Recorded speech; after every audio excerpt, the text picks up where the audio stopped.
Hey everyone, Cynthia here. Welcome back to the Nameless Homestead this beautiful Sunday morning. What we're doing today is creating a table inspired by an Anna White tutorial.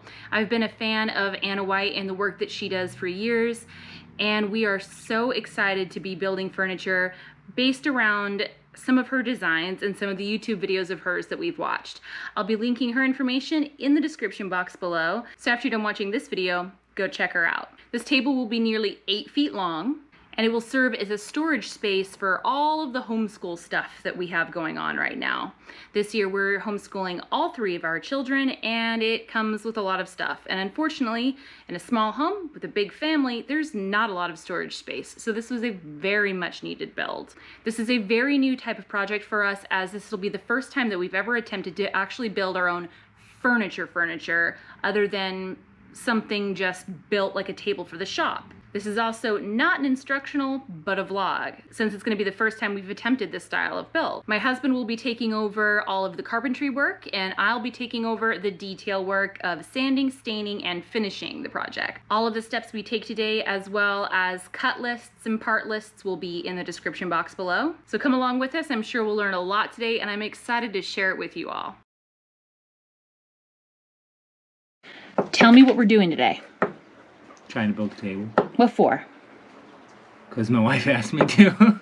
Because your wife asked you to, but what are we building the table for? Come on, be a YouTuber. We're doing homeschool area. Homeschool area, and this is going to be the project that allows for us the storage and organizational needs to do this thing a lot smoother. That's kind of the concept we're working with here, am I right? Sure. Man of many words. Many flowery, descriptive words. All right, so first things first. We need to cut like 2x6s to 36 inches, make our leg. All right, let's go ahead and get to work.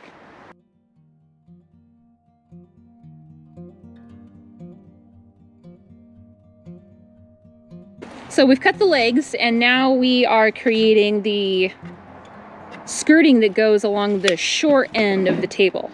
And those are going to be 17 inches long? Yeah.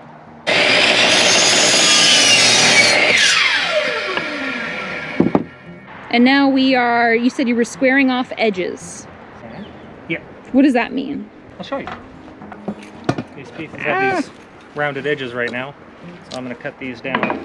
Oh, that's what you were talking about, to make it so that all of the planks of the table sit together real nice and tight and flush. Yeah, and I figured I'd do it on the skirting too. Yeah. Because I don't have a thickness planer, I'm going to have to do this in 2 stages because both edges, of course, are rounded. So I'm going to start by doing it on one edge, and I'm going to set it to, because I'm going to end at 5 1/4, so I'm going to set this in between 5 1/2 and 5 1/4, and then I'm going to switch it to 5 1/4 and do the other side. All right. So now we have nice squared off edges. That's The gorgeous. blade's kind of old, so it doesn't, it's not, you know, perfectly smooth cuts, but that worked really well. So that's what we'll end up with in all of them. That's awesome, babe. But then, now these aren't going to be the tabletops, but it gives you a good idea. Slide together nice and flush rather than having that... Big old gap that was there before that you could practically stick your finger in between. Well, it's like a valley it creates. Yeah. But this creates a nice flush. Now these ironically aren't going to be used for that. But. Well, and I even just thinking it from like a homestead housewife perspective, like if we were to make our dining room table next, which I would love to do, those little cracks and valleys are exactly what all of our sticky little messy children use to basically putty their food into. Here's a paper. What a pain to clean out. It's in my pocket. There it is. Why did I write 5? Were you thinking about maybe making some cross bracing? Yes, it's for the middles. Yes, thank you. Haha! You married me for a reason. It's all for the brains. What part are we doing right now? This is the other part of the skirting. The other part of the skirting. Okay. So if you want to hold that end for me, we'll nip off the end. We've cut all the pieces for the skirting and the legs. Now we just need to attach them. Okay. Put some holes and put it together. So now is the part where we're actually going to start working on the frame of the table itself. Yeah. Make a pretty good team, huh? We do. Okay, here goes.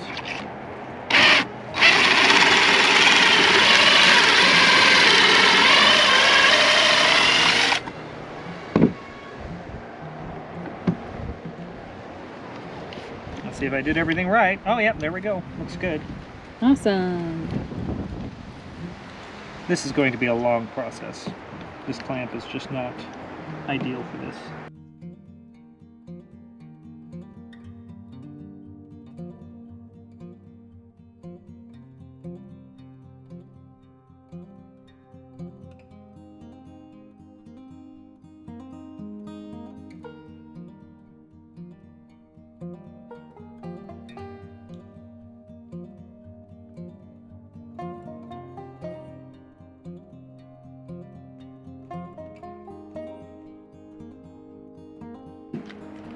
All right, we have an end.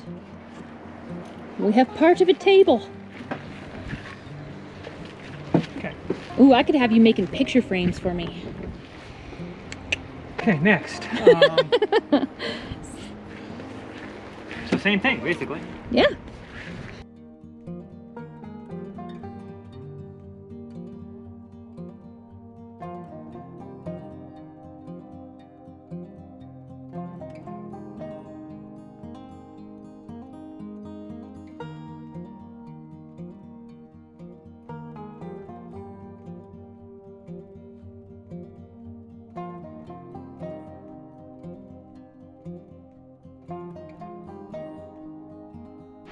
I need another piece of wood. Yeah? Yeah.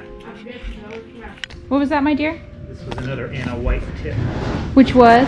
You're never going to get this kind of lumber perfectly square, so better to look like you had it inset on purpose than have it inset on accident. Ah, gotcha. Whoa! So then when I go to put these together, I'll just place this piece here. Move the end there.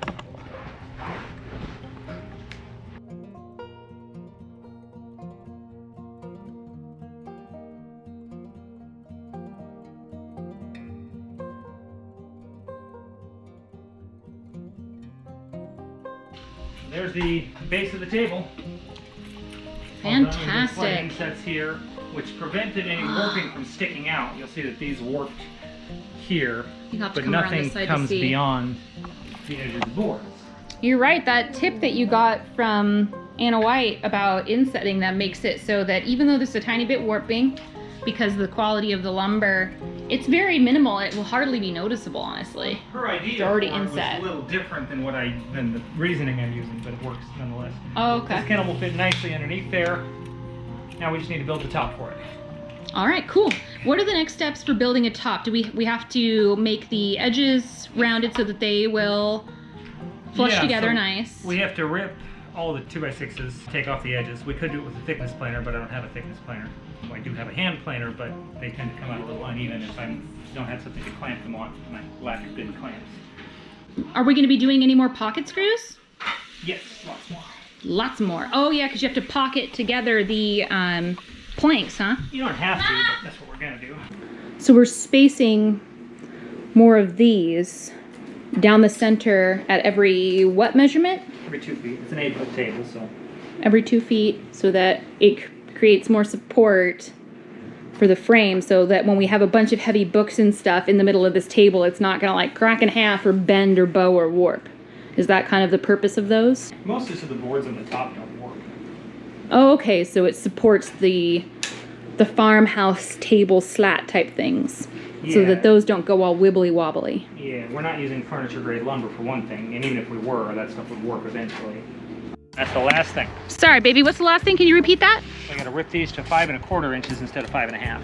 So that Awesome. we create that nice even seam. Cool.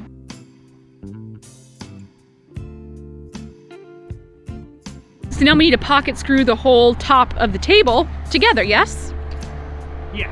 It's another great tip from Anna White. When you're joining boards together for something, make a V when you start it. This one's gonna be tricky because it is a bit of a hump there. But anyways, What's the purpose of the V? to make sure that you line everything back up the way you started with. Interesting. Oh yeah, because if you did a straight line, how would you tell the difference between the lines? There's only one way this all goes back together. And that did not end up as smooth as I would have liked, but it's close enough. It'll get the job done. Now I want to mark up all my little holes that I'm going to be making. So once you have a few spots here that have been like leveled out and jammed together, then if you go down to the end and one of these boards is dropping down, theoretically you could lift them into place and then it would naturally over time bend the wood back into a more correct position. What I'm doing here is I'm clamping those two together so that they stay even, right? Mm-hmm. And then as I go down, I'm going to do that again at each point. Yeah, move the clamp down. Yeah.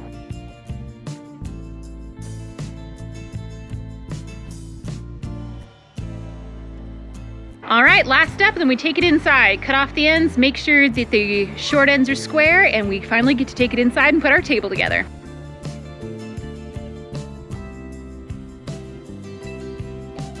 So, yes, we gotta install these bad boys, and then the tabletop's ready to put on, right? Yep. Fantastic.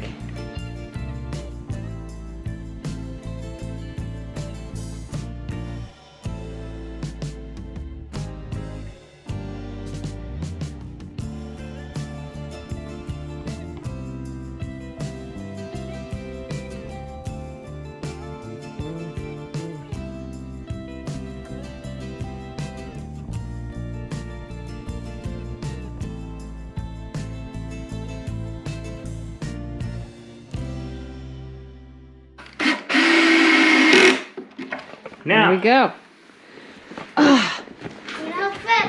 Time to flip it over.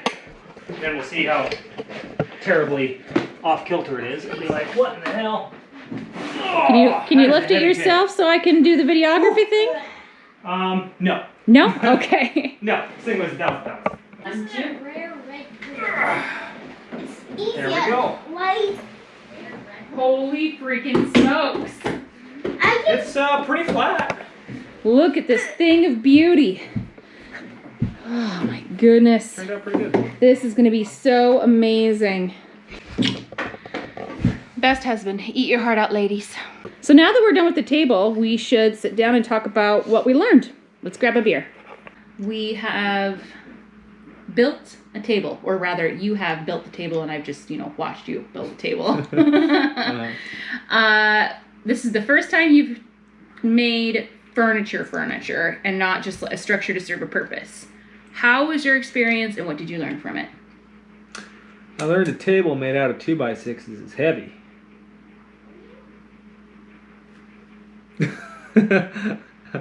I don't know. Double check your measurements. Double check your measurements. What about something clamps? Yeah, clamps. Clamps all day long. Everyone needs more clamps. No such thing as too many clamps. Pretty much. Did you make any mistakes in the build? Yeah, a couple. One, I was short of board. I got and get it, and that was annoying. Two, ripping the 2x6s lengthwise to act as a poor man's planer worked, but I had some trouble with my technique in the beginning, so some of the boards didn't end up quite flush. The tabletop itself is pretty contiguous. There are just a few dips there. It is gorgeous, though. It's functional. I think it's gorgeous. I think you did a great job. Well, I did do a great job. Are you excited about how, since you did such a good job on this table? Hello, Sadie. How are you jumping in the interview? Can you get down? Sadie, lay all the way down. Good girl. So are you super excited that now that you've done such a dang good job on this piece of furniture, I'm going to make you like a 50-page list of all the furniture for you to build for us? Well, when I have my shop ready, I'll be more than happy to build you any furniture you want. And when I buy you a lathe with all of our YouTube bucks? The lathe would be nice. Lathe, planer, and shop. Lathe, planer, and shop.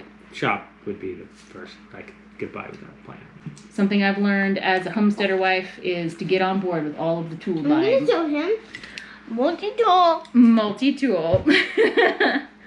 All right, I think you did great. I think we did great. I think this has been fun. It's been a fun little vlog putting this together. I hope that you guys all enjoyed it. If you did enjoy this video, please, do you know the spiel? The YouTuber spiel? Something about hitting the button. All the buttons, the like button, the subscribe button, the bell button, Comment. put on the notifications, comment on the stuff, do all the things. Tell us how cute the dog is. Tell us how cute the dog is. Right. Yeah, get down. If you would like some more of these, we're trying this for the very first time style videos. Walk along with us, see what mistakes we make, see the things we do good, see what things we find make the job easier. Do hit the like button, subscribe to our channel, let us know that this is the kind of content you enjoy, and we will happily make more videos. Trust me, I'm gonna be making him a list. See you next Sunday.